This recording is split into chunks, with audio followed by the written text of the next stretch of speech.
Selamat pagi menjelang siang Bapak Ibu semua. Pertama-tama marilah kita panjatkan puja dan puji syukur kita kehadirat Allah Subhanahu wa taala yang telah melimpahkan rahmat dan hidayahnya kepada kita semua sehingga kita dapat berkumpul di ruang kelas 4 dalam acara diseminasi budaya positif pendidikan calon guru pengangkatan 10 tahun 2024. Salawat serta salam senantiasa terjunjung kepada Nabi besar kita, Nabi Muhammad SAW. Semoga kita mendapatkan syafaatnya di yaumul akhir nanti. Amin. Yang kami hormati Kepala Sekolah SDN Serang 10 Ibu Dunestiani Tias MPD. Yang saya hormati Bapak Ibu Dewan Guru dan seluruh staf SDN Serang 10 dan teman-teman mahasiswa PG Prajabatan tahun 2023. Susunan acara pada hari ini yang pertama ada sambutan dari Kepala Sekolah, yang kedua ada pemaparan budaya positif yang akan disampaikan oleh Ibu Destri Kristianti SPD, yang ketiga ada pemaparan budaya positif yang akan disampaikan oleh Ibu Firti Afianti SPD. Selanjutnya ada sesi tanya jawab dan yang terakhir penutup. Marilah kita awali kegiatan pada hari ini dengan melafalkan basmalah.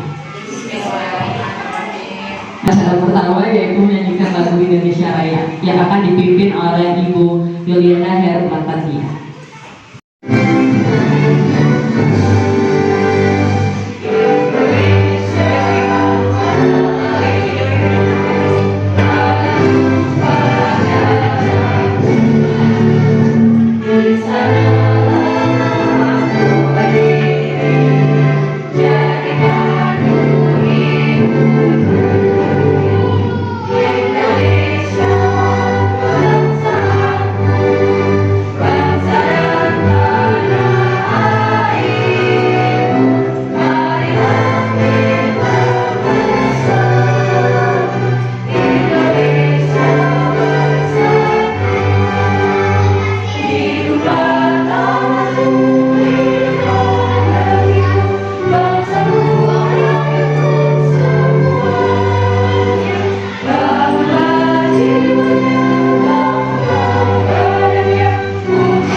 Kepada beliau dipersilakan.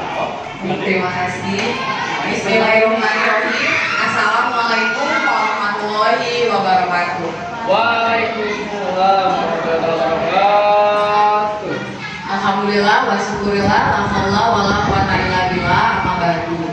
Alhamdulillah hari ini kita bisa berkumpul di ruangan di lingkungan SDN Serang 10 tercinta. Yang terhormat Bapak Ibu Dewan Guru, yang terhormat Bapak Ibu mahasiswa PPG Prajabatan LPTK Untirta. Puji syukur kehadiran Allah kita diberikan nikmat sehat ya, sehingga hari ini bisa kumpul di acara pembebasan atau diseminasi modul 1 guru penggerak angkatan 10, yaitu Ibu Desi dan juga Ibu Fitri. Salawat serta salam marilah kita curahkan kepada baginda Nabi Muhammad SAW. Semoga kita semua menjadi pengikutnya hingga akhir zaman. Bapak Ibu yang berbahagia, kita memiliki guru-guru hebat di SDN Serang 10 yang bisa mengikuti pendidikan guru penggerak angkatan 10. Semoga yang belum berkesempatan akan mengikuti seleksinya di kesempatan berikutnya dan bisa lolos juga. Di mana pendidikan guru penggerak ini sangat bermanfaat ilmunya. di mana ilmunya itu tidak kita dapatkan di bangku kuliah dulu ya. Mungkin kalau tahun ini sudah dijadikan mata kuliah. Nah, modul 1 ini pendidikan guru penggerak itu mengkaji tentang nilai dan peran guru penggerak, budaya positif dan juga visi-misi guru penggerak yang nantinya akan disampaikan oleh calon guru penggerak angkatan 10 Bu Desi dan juga Bu Fitri. Semoga ilmu yang hari ini mereka sebarkan bermanfaat untuk kita semua dan menjadi perubahan positif nantinya bagi guru-guru yang mungkin baru mengetahuinya hari ini. Silakan disimak, diikuti diseminasi terkait modul 1 guru penggerak. Semoga bermanfaat untuk kita semua dan untuk kemajuan SDN Serang 10. Mohon maaf jika ada salah kata, saya akhiri. Wabillahi taufiq wal hidayah. Wassalamualaikum warahmatullahi wabarakatuh.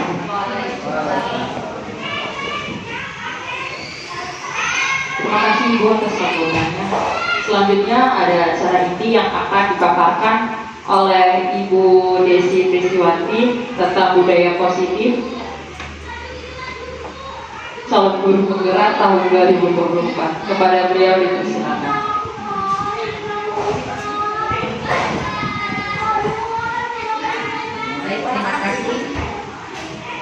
Terima kasih kepada pembawa acara dan juga saya ucapkan terima kasih banyak kepada Ibu Kepala Sekolah dan juga rekan-rekan guru hebat di Desa 10, juga rekan calon guru hebat yang nantinya akan terjun langsung ya mempresentasikan tentang ilmu yang didapatkan dari perkuliahan di sekolah dasar. Baik, terima kasih banyak. Di sini saya Desi Prisciwanti, calon guru penggerak angkatan 10 Kota Serang, yang alhamdulillah pada hari ini saya akan menyampaikan tentang diseminasi budaya positif di sekolah. Kita akan berbagi. Sebelum memasuki ke budaya positif, ada beberapa pertanyaan memantik untuk kita supaya kegiatan kita ini tidak terlalu tegang atau kaku, budaya kita lihat saja. Baik, yang pertama ada tentang hukuman dapat mendisiplinkan anak. Menurut Bapak Ibu, setuju atau tidak? Yang pertama adalah hukuman dapat mendisiplinkan anak. Kalau setuju, apa alasannya? Kalau tidak, alasannya apa? Seperti itu. Kira-kira siapa dulu yang mau memberikan jawaban? Boleh? Ya, silakan kalian. Ya, pertanyaan pertama ya, nanti yang lainnya boleh yang kedua, boleh yang ketiga. Yang pertama adalah hukuman dapat mendisiplinkan anak. Kira-kira menurut Pak Dayati, Pak Dayati setuju atau tidak? Baik, menurut saya setuju, karena hukuman itu sendiri akan memberikan efek jerah untuk anak. Tapi dengan syarat hukumannya itu tidak berbentuk fisik atau yang merugikan peserta didik. Kalau sifatnya dia hukumannya cuma berbentuk verbal dalam arti yang mengangkat atau yang memotivasi anak, itu saya setuju. Tapi kalau untuk yang dia lebih kekerasan, itu saya sangat tidak setuju kalau itu. Oke, baik, tepuk tangan semuanya biar lo jawabannya saya adalah setuju ya. Mungkin ada yang mau memberikan pernyataan lain. Ya, silakan kita.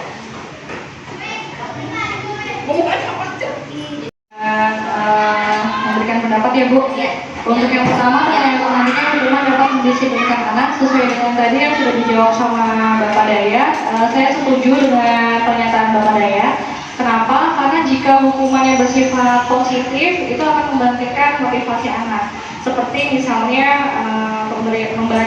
dihukum secara suruh baca atau menuliskan nilai-nilai positif yang ada di sekolah. Kedepannya anak itu akan mendapatkan efek jerah sendiri. Oke, baik, terima kasih Bu ya. Mungkin ada lagi? Silakan. Bu Fitri mungkin.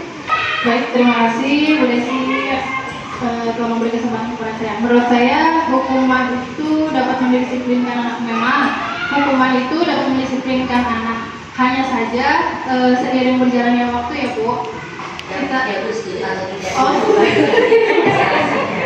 Oke. Saya sih tidak setuju ya Bu, karena memang anak itu kan apa ya, hukuman itu sesuatu yang memotivasi. Hanya saja kita sama-sama belajar dan kita memberikan kebebasan untuk anak itu menjadi memiliki karakter supaya kita tuh bisa melihat karakternya seperti apa. Jadi hukuman itu menurut saya tidak setuju. Oke, baik. Karena semuanya tadi dari Pak Daya setuju, kemudian saya setuju, kemudian Desi tidak setuju. Nah, untuk yang pertama dulu ya. Kemudian yang kedua nih, pemberian hukuman dengan hal positif seperti membaca. Tadi Pak Daya juga menjelaskan ya kalau yang verbal atau itu tidak setuju ya.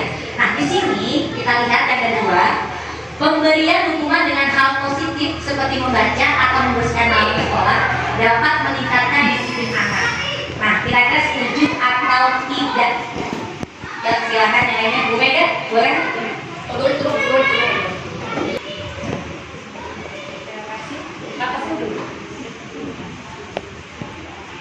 Untuk di poin nomor 2 itu, pemberian hukuman dengan hal positif seperti membaca atau membersihkan halaman sekolah dapat meningkatkan disiplin anak.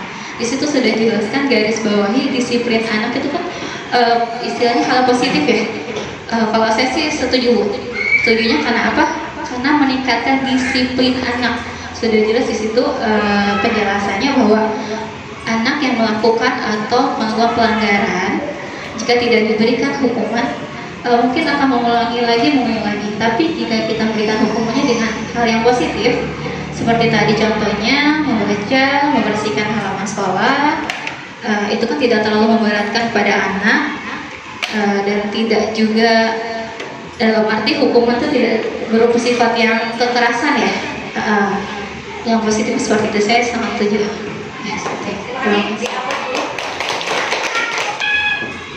Assalamualaikum warahmatullahi wabarakatuh. Untuk poin 2, saya setuju ya, saya setuju untuk pemberian hukuman dengan hal positif seperti membaca atau membersihkan halaman sekolah dapat meningkatkan disiplin anak. Itu sudah pasti, karena kan ini bukan yang mengarah ke kekerasan atau hukuman yang melukai fisik ya. Ini sudah terbukti di dalam KBM juga, anak akan tidak mengulangi kesalahan-kesalahan yang sudah mereka buat. Mungkin seperti itu. Ada lagi mungkin yang lain? Baik, terima kasih. Tepuk tangan dulu ya. Warahmatullahi wabarakatuh. Masalah pemberian hukuman, kalau bagi saya itu tidak bisa dihilangkan. Hanya saja yang mungkin seperti ibu sudah di situ ada bahwa hukuman yang kita berikan harus yang bersifat positif, dan yang perlu dihindari adalah kekerasan fisik. Kalau untuk dalam hal mendisiplinkan anak, menurut saya dari zaman dulu sampai kapanpun itu harus kita tetap laksanakan, karena salah satu untuk mendisiplinkan anak, belajar disiplin anak itu adalah di sekolah. Karena saya yakin anak akan lebih menurut dengan gurunya di sekolah. Orang tua dia masih bisa membantah, tapi kalau di sekolah, insya Allah itu saja ya, itu saja. Terima kasih. Ternyata itu bukan hanya kita memberikan hukuman kepada anak suruh membaca, bukan hanya anak disuruh misalkan nih membersihkan halaman, tetapi ternyata kita ada di ketiga, memberikan penghargaan juga merupakan satu hukuman. Nah, di sini memberikan penghargaan dapat meningkatkan motivasi belajar anak. Kira-kira menurut Bapak Ibu bagaimana? Setuju atau tidak? Hukuman yang ketiga, ya Ibu silakan. Ayo. Menurut saya memberi penghargaan dapat meningkatkan motivasi belajar anak itu sangat betul. Karena apa? Kita saja sebagai orang dewasa ketika berusaha dan usaha kita tidak diapresiasi, tidak diakui, itu akan merasa kecil hati. Apalagi itu akan terjadi pada peserta didik kita. Pasti mereka juga akan down gitu, akan ngerasa keberadaannya tidak diakui seperti itu. Terima kasih. Oke, baik, tepuk tangan semuanya.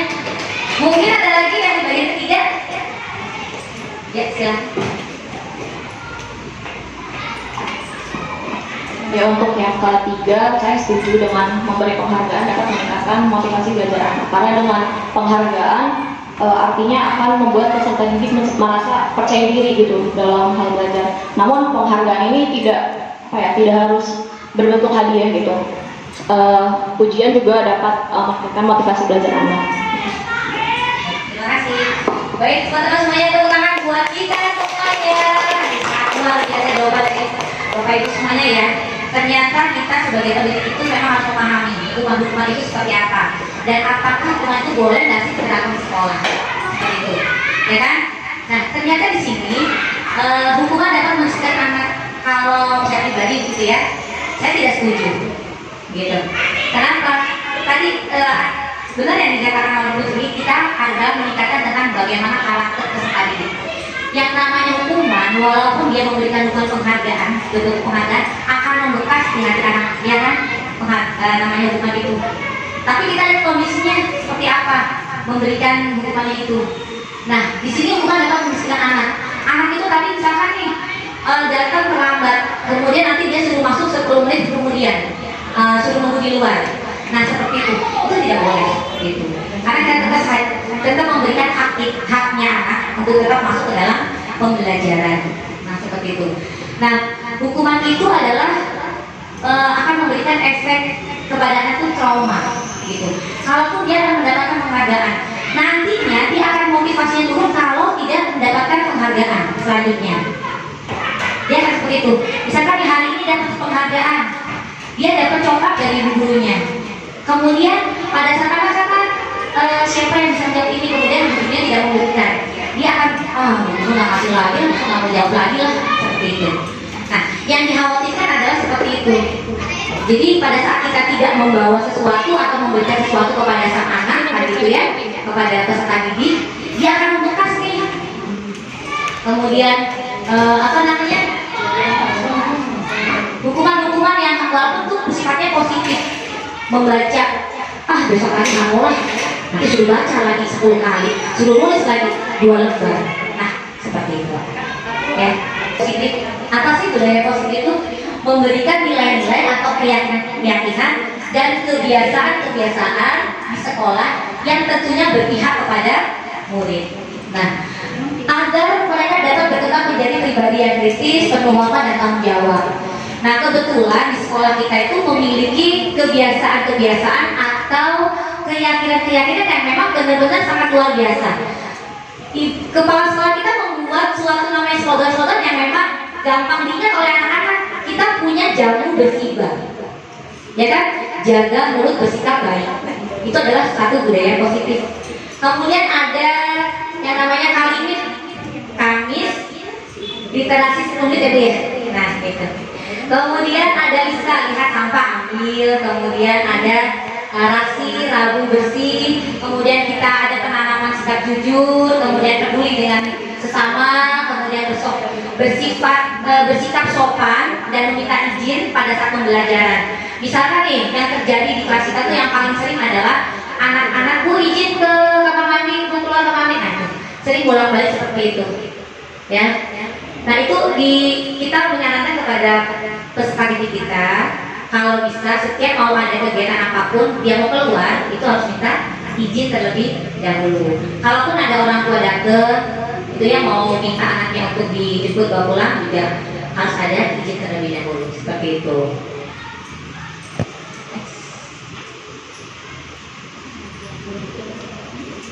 Nah, dari budaya-budaya positif tadi, dari nilai-nilai yang ada, tentu akan menjadi sebuah perubahan paradigma. Nah, perubahannya itu adalah tentunya membangun hal-hal yang positif, budaya yang positif. Nah, sekolah itu perlu menyediakan bagaimana lingkungan sekolah yang nyaman, kemudian sekolah yang menyenangkan agar pembelajaran itu bisa tersampaikan dengan optimal. Nah, kemudian dengan pembelajaran dengan lingkungan yang positif, aman dan nyaman, kemudian murid mampu berpikir, bertindak dan mencipta dengan merdeka, mandiri dan bertanggung jawab. Nah, ini sesuai dengan tujuan pendidikan yang menurut Ki Hajar Dewantara, yaitu pendidikan yang menuntut segala kodrat yang ada pada anak agar mereka dapat mencapai keselamatan dan kebahagiaan setinggi-tingginya, baik menjadi manusia individu maupun manusia yang berkecimpung sebagai anggota masyarakat. Nah, oleh karena itu kita sebagai pendidik itu hanya menuntut tumbuh kembangnya anak dengan hidupnya kekuatan kodrat yang ada pada anak agar dapat memperbaiki lakunya. Kita menebalkan bagaimana lakunya. Jadi kalau memang dia sudah bagus gitu ya, kalaupun dia ada menyimpang sedikit, setiap anak itu adalah unik, dia memiliki kemampuan yang berbeda-beda, memiliki karakteristik yang berbeda-beda. Nah, tugasnya kita adalah menebalkan bagaimana supaya anak itu menanamkan budaya positif di dalam dirinya sesuai dengan kodratnya. Dan kita sebagai pendidik mengajar dengan kodrat zaman dan juga kodrat alam. Nah, kodrat zaman sekarang ini kita harus mengajar sesuai dengan kodrat zamannya. Sekarang udah halnya udah canggih, ya baiknya. Sekarang sudah sedikit-sedikit kita sudah menggunakan hal-hal yang digital. Nah, mau nggak mau jadi kita harus belajar.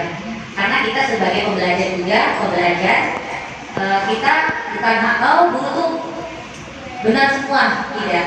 Guru juga harus belajar. Saya sering menyampaikan kepada anak-anak bahwa ibu guru di sini berdiri bukan sebagai guru yang kita bukan, sama dengan kalian. Ibu juga sedang belajar.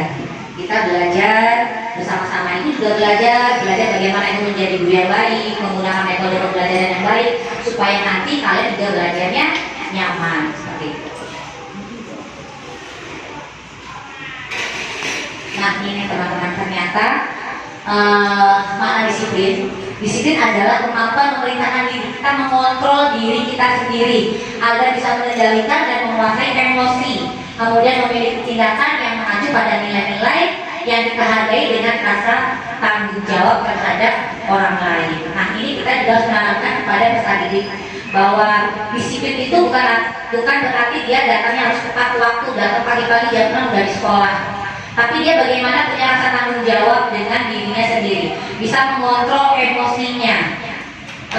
Pada saat dia bergaul dengan teman-temannya, dia tidak sedikit-sedikit kalau zaman sekarang tuh bahasanya baperan lah gitu ya, dikit marah, tersinggung, kesenggol dikit nangis. Nah, jadi bagaimana caranya kita bisa memberikan kepada peserta didik kita untuk bisa mengontrol emosinya. Inilah dari makna dari disiplin seperti itu. Nah, di sini ada 5 kontrol kita sebagai pendidik. Ada di mana posisi kita ya? Nah, ini kita ada penghukum, ada pembuat bersalah, ada pemantau, ada turunan, ada manajer. Sebelum dilanjut pembahasan ini, kira-kira nih Bapak Ibu kita ada di posisi mana? Bapak Ibu ada di posisi mana nih? Di antara kelima posisi kontrol ini? Manajer. Silakan boleh dibaca. Apa yang kita yakini, apa yang bisa kau kerjakan untuk memperbaiki masalah ini. Ya, kalau manggil Bu Intan manajer ya, boleh yang lainnya? Saat ini saya ada di posisi mana ya sebagai seorang pendidik? Tadi kan kita kembali ke penghukuman tadi tuh. Nah, lihat ke bagian penghukum tadi tuh. Ada yang jelas setuju kan? Memberikan hukuman. Nah, sekarang di antara kelima posisi kontrol ini ada di posisi mana ya saya saat ini?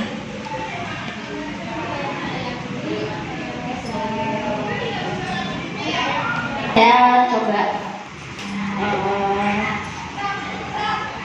ini ya. Kalau menurut saya nih ya Bu Desi, kalau menurut saya manajer Bu. Apa yang kita yakini, apa yang bisa kau kerjakan dan untuk memperbaiki masalah ini. Itu. Mungkin Bu Kiki bisa memberikan contoh, memberikan kalimat apa gitu kepada murid, menunjukkan bahwa Bu Kiki itu sebagai seorang manajer.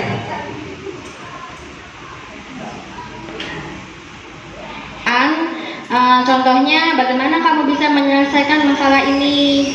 Kira-kira seperti itu. Iya, betul sekali. Tepuk tangan buat Bu Kiki. Nah, itu adalah posisi kita sebagai seorang manajer. Bagaimana kita bisa menyelesaikan masalah ini.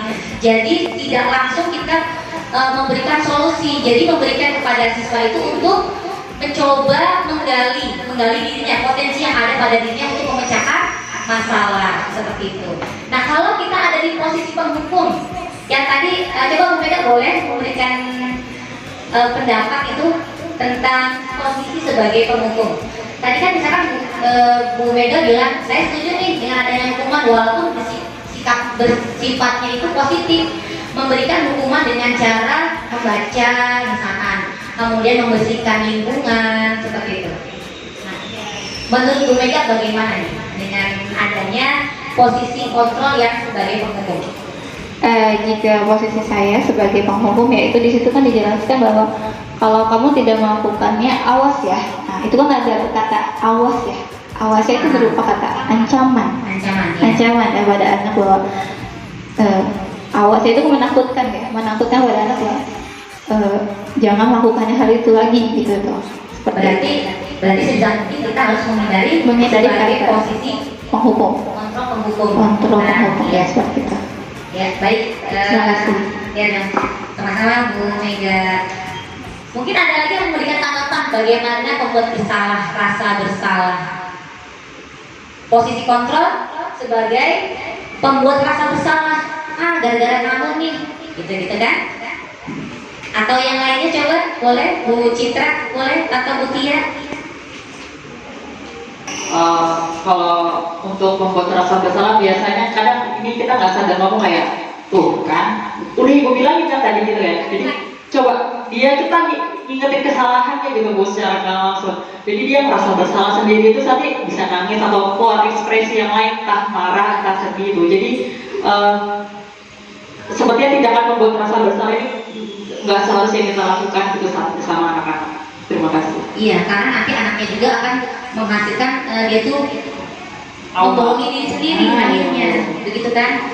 Bahwa sebenarnya dia mau mengakui, tapi karena adanya ancaman, kemudian gurunya sudah bilang kamu sudah tahu, dengan adanya seperti itu, dengan ekspresi anak tersebut tadi dia akan membohongi pada dirinya sendiri, seperti itu. Nah, dia takut untuk mengeluarkan sesuatu, mengeluarkan pendapatnya seperti itu. Baik, terima kasih Bu Kita. Kemudian pemantau, posisi pemantau. Bagaimana nih menurut? Ya, boleh kalian silakan. Memantau ya. Apakah kamu mau mendapatkan stiker bintang hari ini? Satu. Yang selanjutnya, bagaimana kamu bisa menyelesaikan masalah ini? Selanjutnya, kamu selalu yang paling terakhir. Ya, itu sebenarnya rasa bersalah itu kamu yang selalu terakhir. Jadi dia tuh mengejar. Ya, gurunya itu udah memberikan rasa bersalah kepada si anak. Jadi anak itu udah takut duluan, udah ngerasa bersalah seperti itu. Nah, kalau posisi kita sebagai pemantau, saat upacara bendera misalkan hari Senin nih, ya kan? Pasti kita di depan tuh sudah melihat anak-anak pakai bajunya, seragamnya. Ada salah satu anak yang tidak memakai sepatu warna hitam. Pasti kan dia mantau kan, katanya melihat, oh ternyata anak ini masih nih. Kemudian nanti setelah dipanggil anaknya, disendirikan barisannya. Nah, itu kan kita memantau nih sebagai posisi memantau. Nah, di sini sebenarnya kita tuh nggak boleh, gitu ya. Maksudnya dengan membedakan barisan anak pada saat upacara, itu biarkan saja mereka upacara seperti biasa. Karena dengan upacara dia mengikuti barisan dengan teman-temannya, akan timbul dia itu nantinya upacara dengan hikmat. Tapi kalau dia disendirikan barisannya, udah punya rasa ketakutan tersendiri. Wah, saya mau diapain ya? Mau diapain? Dia tidak akan hikmat dalam mengikuti kegiatan upacara bendera. Nah, jadi di posisi pemantau dia terasa dipantau aja nanti gerak-geriknya seperti apa, kemudian nanti dia mau dikasih hukuman apa, dia sudah punya rasa tidak percaya diri. Nah, seperti itu ya. Kemudian sebagai teman, boleh nggak sih kalau guru itu di posisi kontrol sebagai teman? Ya, istilahnya. Iya, menurut saya sebagai pendidik memang sepatutnya pendapat saya Bu ya, kita itu harusnya diposisikan sebagai teman, Bu. Selain sebagai teman, kita juga memang harus sebagai pendidik. Karena jangan sampai kita ada perbedaan antara kita dengan anak. Belum tentu kita lebih pintar daripada si anak, Bu. Menurut saya, Bu, ya. Karena kalau sudah dijadikan teman, jadi si anak ini akan lebih akrab, akan lebih nyaman kepada kita. Tidak lagi ada yang namanya rasa takut dari si anak, nggak ada rasa canggung. Mungkin nanti dia bisa lebih bercerita pada kita tentang permasalahan-permasalahan dari dirinya, Bu. Menurut saya itu, Bu. Oke, baik, ada lagi yang mau memberikan bagaimana posisi kita sebagai teman, memposisikan diri kita sebagai teman. Oh,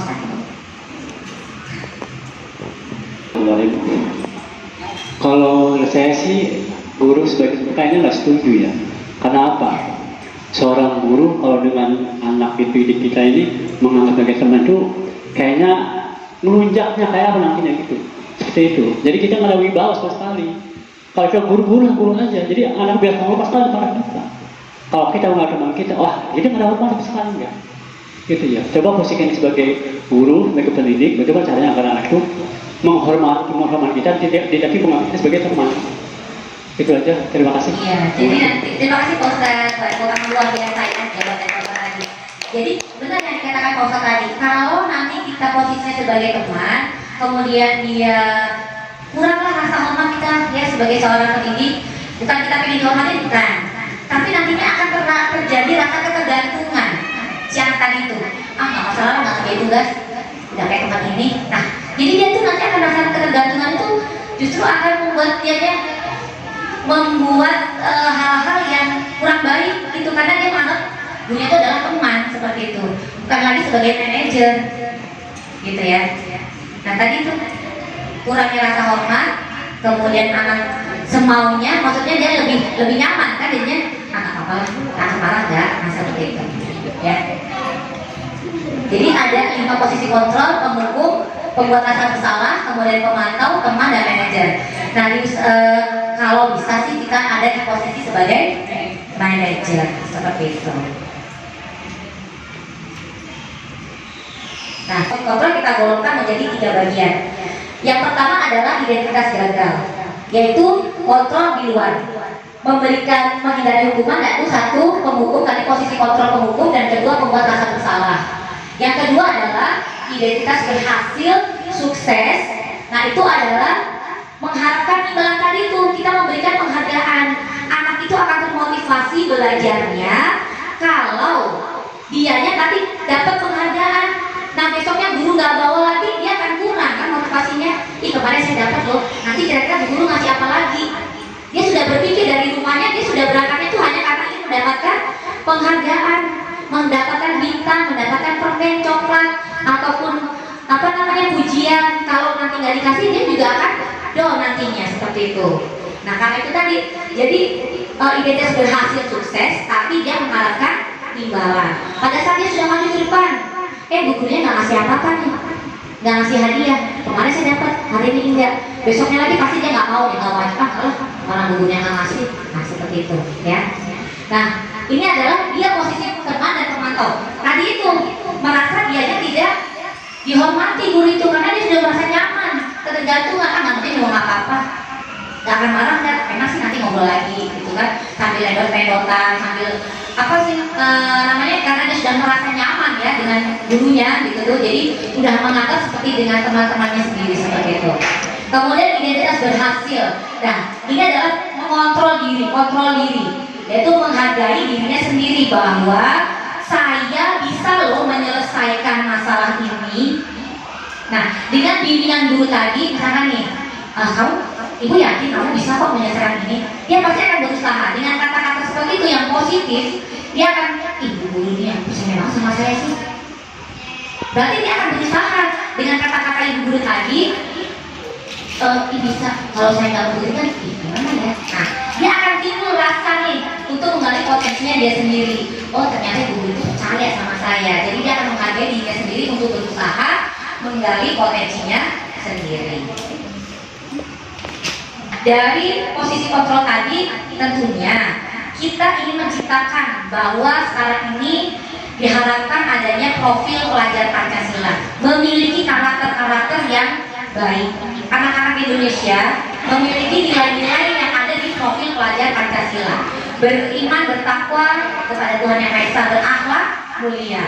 Nah, mereka tuh sikapnya jujur, sopan, santun, saling menghargai sama temannya, kemudian toleransi, tidak membeda-bedakan teman dalam lingkungan sekolah maupun di luar sekolah. Dia bisa mengimplikasikan, mengaplikasikan dalam kehidupannya sehari-hari, yaitu beriman, bertakwa kepada Tuhan Yang Maha Esa dan berakhlak mulia.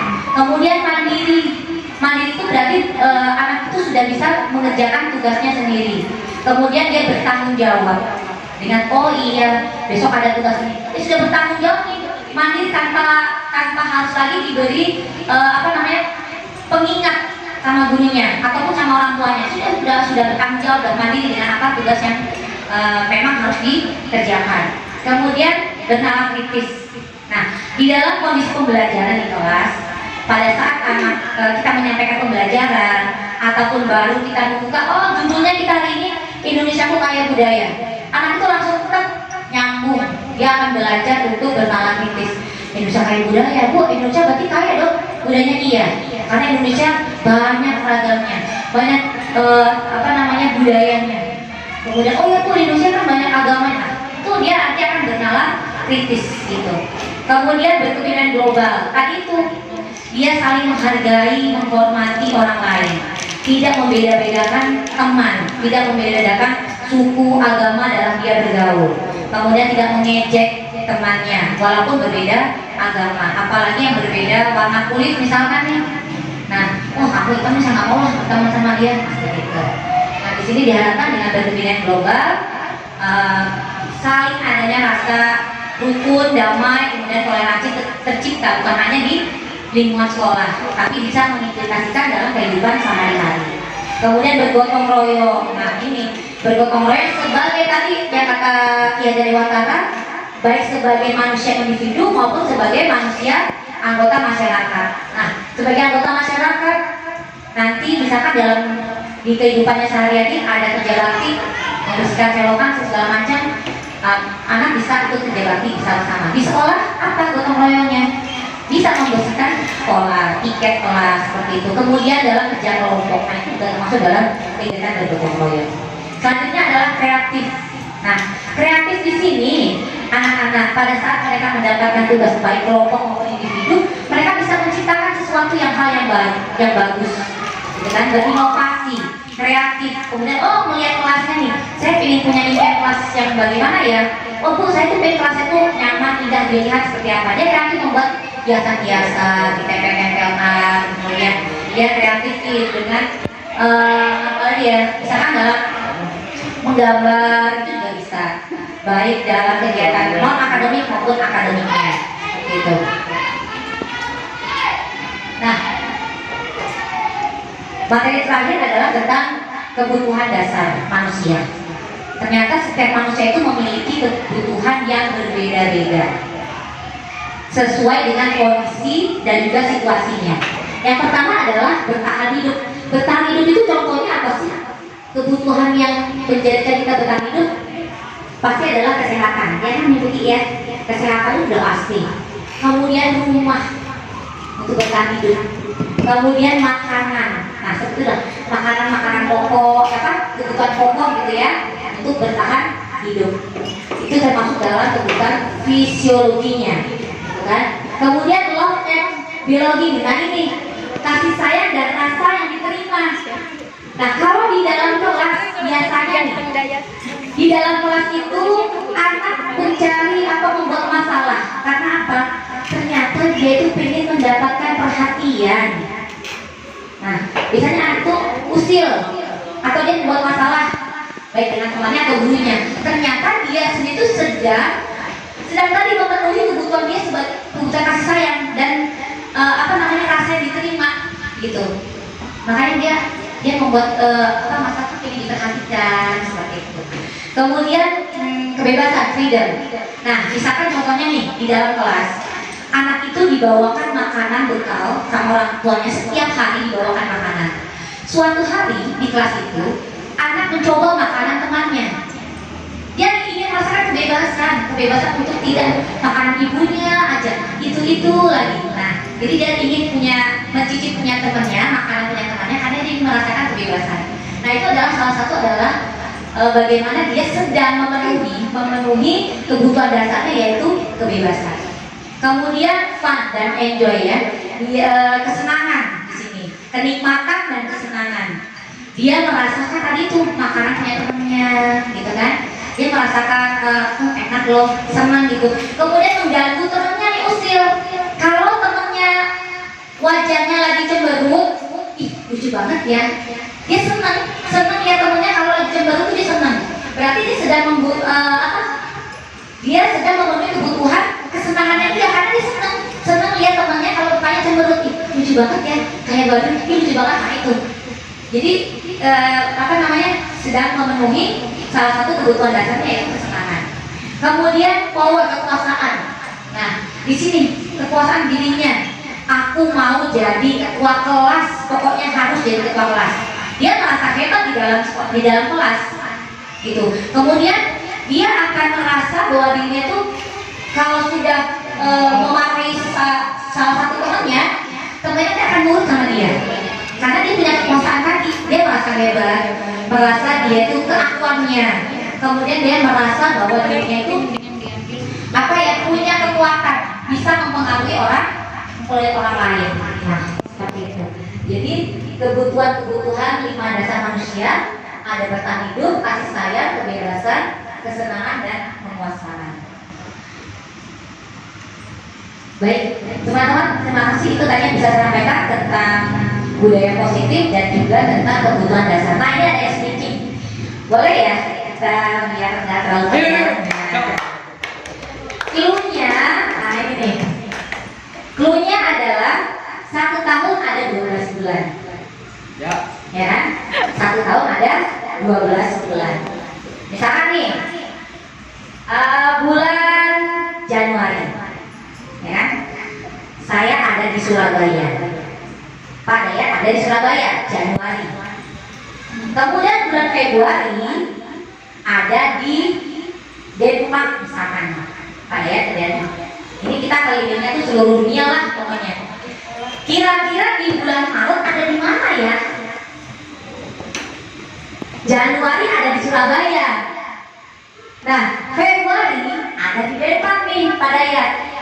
Kira-kira kalau bulan Maret ada di mana nih? Silakan. Clue-nya 1 tahun ada 12 bulan. 12. Ya, Kim boleh jawab. 1 tahun ada 12 bulan. Januari di Surabaya, kemudian Februari ada di Denmark. Kira-kira kalau Maret ada di mana ya? Di bulan. Boleh bukan tempat dulu ya. Oke. 1 tahun ada 12 bulan.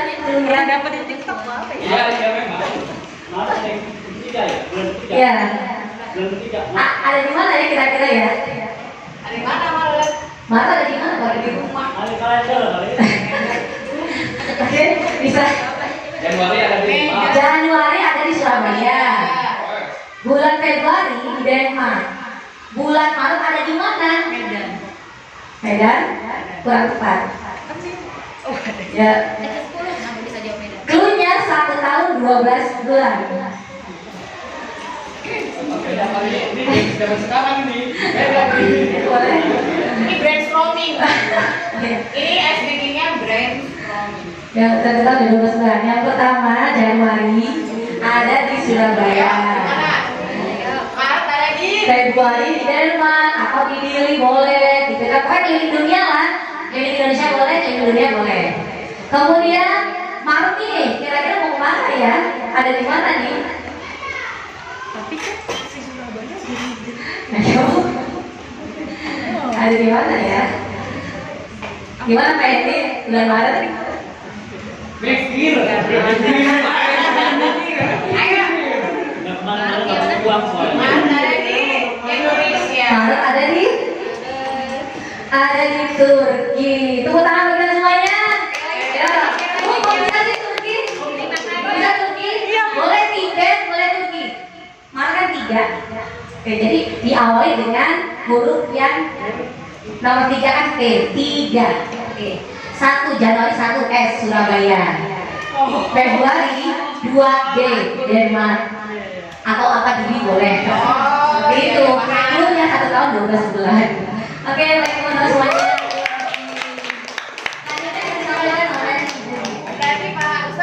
Dipersilakan. Ini itu doa akan dipimpin oleh Bapak ini. Kepada beliau dipersilakan. Assalamualaikum warahmatullahi wabarakatuh.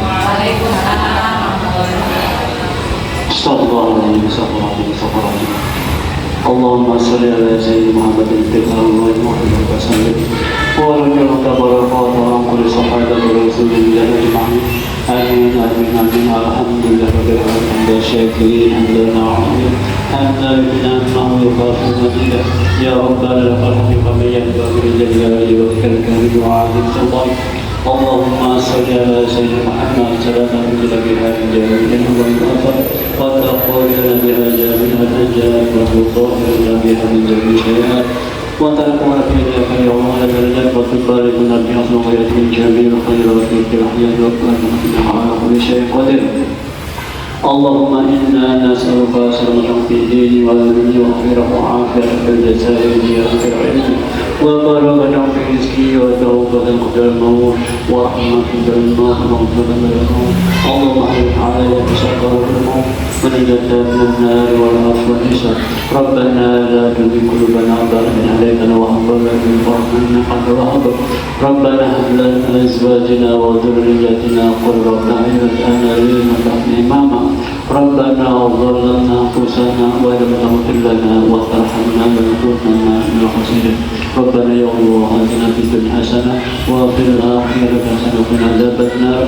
بفضلك سبحان ربك رب العزة عما يصفون وسلام على المرسلين والحمد لله رب العالمين. السلام عليكم ورحمة الله وبركاته. Terima kasih Bapak. Terima kasih Pak Ustadz atas doanya.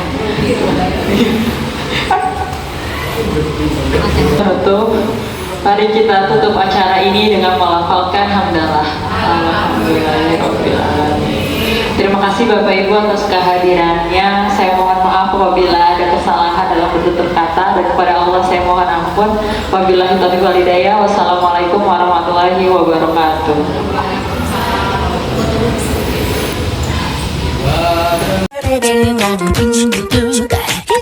Ya Bu, Ica terima kasih banyak ya. Ica waktunya Ibu ganggu sebentar. Padahal waktunya masih jam istirahat, tapi Ibu mau ngobrol-ngobrol sama Ica nih. Bentar aja. Ya. Tadi pagi pada saat pelajaran agama, tadi kan pelajaran agama ya. Nah, Ibu itu dapat laporan dari Pak Ustadz. Katanya Ica itu nangis di kelas. Kenapa Ica nangis? Ya Bu, saya kesal Kenapa Ica kesal? karena Alinka mencontek tugas saya tidak kasih, tetapi Alinka marah dan dia merobek buku saya kesal dan Bu, saya sedih karena buku saya robek. Oh begitu. Iya sih Ica, kalau ada di posisi Ica, Ibu juga pasti akan merasakan hal yang sama. Nah, lalu apa yang dilakukan sama si Alinka? Saya marah Bu, saya tidak mau lagi berteman dengan dia. Tentunya Ica punya alasan kuat dong kenapa Ica tidak mau berteman sama Alinka. Tentu Bu, karena tugas itu saya yang jawab, saya yang berpikir. Saya tidak mau dong Bu, tugas saya dibagi dua dengan Alinka. Jadi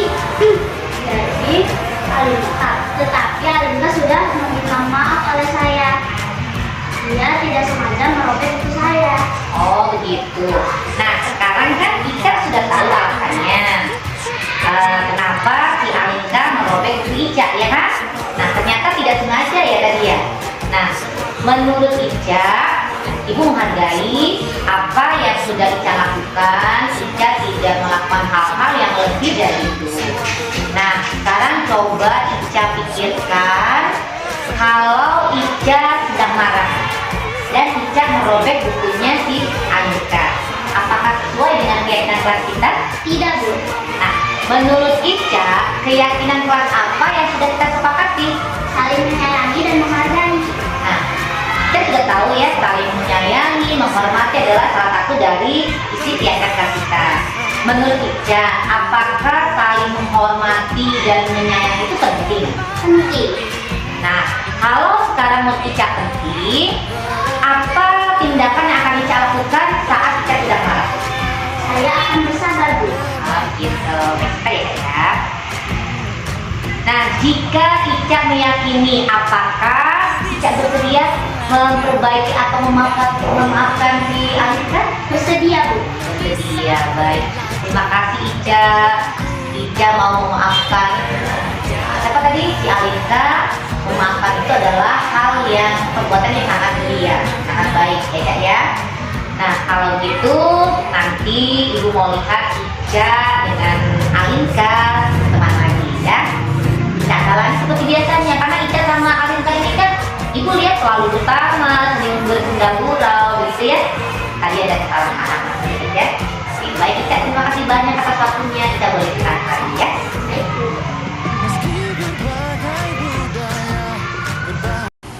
Assalamualaikum warahmatullahi wabarakatuh. Nama saya Falisa Ramadhani, biasa saya dipanggil Ica. Saya kelas 4. Saya sangat senang berdiskusi bersama Bu Desi tentang bagaimana cara mengendalikan emosi yang membuat saya marah atas perbuatan teman saya tadi. Saya harus banyak bersabar dan memaafkan. Terima kasih Bu Desi atas bimbingannya.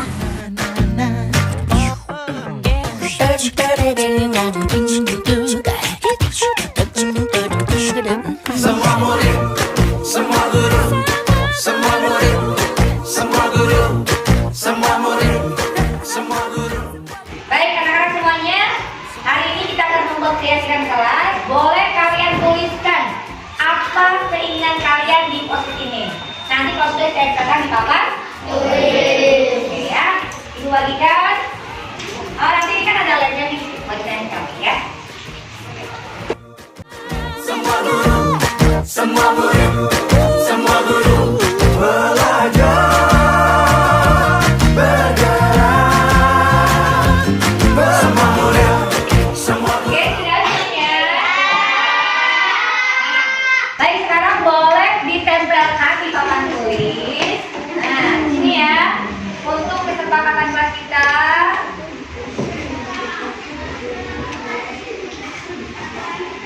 Ya. Satu-satu ditempelkan ke depan, silakan dari sebelah sini dulu, tempelkan di atas sini.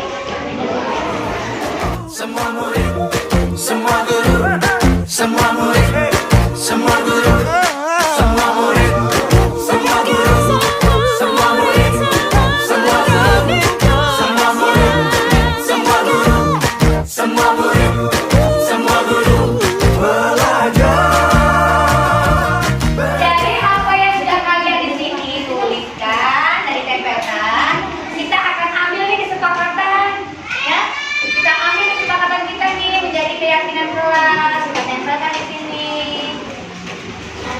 Dengan kita ubah menjadi kata-kata yang lebih positif. Apa sih kata-kata yang positif itu? Apa kata-kata yang positif? Kata-kata menjadi lebih baik, pintar ya. Baik, kita lihat satu persatu. Tadi apa saja yang sudah dituliskan oleh kalian dan teman-teman semuanya, ya. Di sini ada tidak boleh mengejek, tidak boleh tidur saat jam pelajaran dimulai, saling menghormati. Wah banyak ya, hebat-hebat semuanya. Hasil kesepakatan kita, keyakinan kita terbentuk adalah menjaga kebersihan, saling menghormati dan menghargai, sopan santun, kasih sayang, mencintai lingkungan. Nah nanti akan ibu buat posternya, kita tempel di kelas ya. Nah sekarang coba dibacakan hasil keyakinan yang kalian buat tadi ya. Silakan kita. Menjaga kebersihan. Menjaga kebersihan ya. Selanjutnya Amin. Saling menghormati. Selanjutnya Sopan santun. Selanjutnya kasih sayang. Kita mencintai lingkungan. Ada berapa kira-kira Pak kita? Baik, terima kasih. Silakan duduk kembali.